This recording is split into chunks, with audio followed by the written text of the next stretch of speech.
Hello বন্ধুরা, তো ছন্দা ভ্লগে আপনাদের সকলকে স্বাগতম।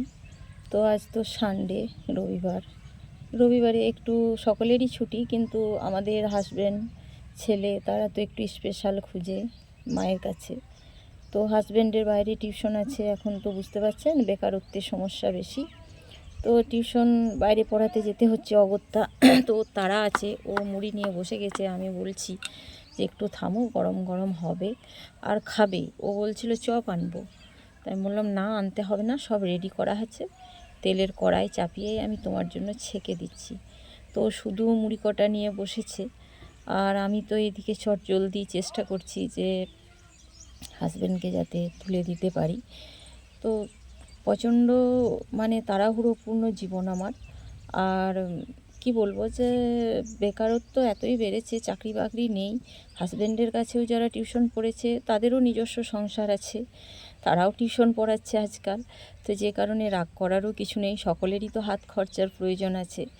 তো যে কারণে বন্ধুরা হাজব্যান্ডকে একটু পাশের গ্রামে পড়াতে যেতে হয়। এখন পড়াশোনার লেভেলটা তো পাস করলেও পাস, ফেল করলেও পাস।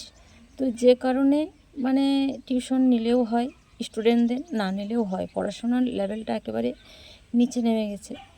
যে কারণে হাজব্যান্ডকেও আমার অগত্যা বাইরে টিউশন পড়াতে যেতে হয়। আর এই এক হাতে করে ভিডিও করা, এক হাতে করে পেঁয়াজি ভাজা, এ যে কী সমস্যা সেটাও বুঝতে পারছেন। অন্ধকার লাগছিল, যে কারণে জানলাটা খুলে দিলাম যাতে আমার থোবড়াটাও একটু ফ্রেশ, আলোতে একটু ভালো দেখায়। অন্ধকারে তো একটু কালি কালি আসে ছবিগুলো। তো হাজব্যান্ড চলে এসেছে যে আমাকে দিয়ে দাও, আর যেমন ভাজা হয়েছে আধ কাঁচা আধ ভাজা আমাকে দিয়ে দাও, আমার তাড়া আছে।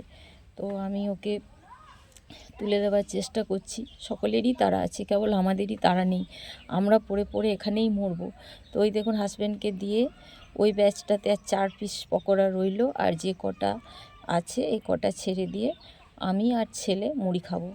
তো ওকে পাঠিয়ে দিলাম টিউশনে, আর এই কটা আমি তা করতে ভেজে নিচ্ছি। এইদিকে ছেলেও তাড়া করছে, রবিবারে আমাদের হাট থাকে, তো হাট থেকে এসে ছেলেও তাড়া করছে, মা মুড়ি দাও, মা মুড়ি দাও।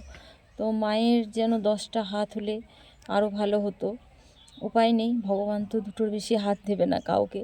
তো 10টা হাত আমাদের দিলে ভগবান, আমরা 10টা হাতেই বিজি থাকতাম।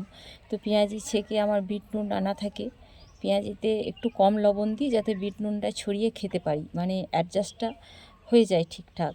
তো এই দেখুন পেঁয়াজি তো একেবারে দোকানের মতো রেডি করে নিলাম, একেবারে খড়খড়া। হ্যাঁ, আর ছেলে আমি গুড় খাই না, আমাদের একটু চা মুড়ি লাগে। তো ছেলেকে চা মুড়ি চটকে দিতে হবে, জামে করে খায় আমাদের চাষা ঘর। তো মুড়িটাই দেখুন চটকে দিলাম, চটকে দিয়ে ওকে আলাদা ভাগ করে দিতে হবে পেঁয়াজি, ও আলাদা নেবে, ও বলবে একসাথেই নেব না, এক থালাতে।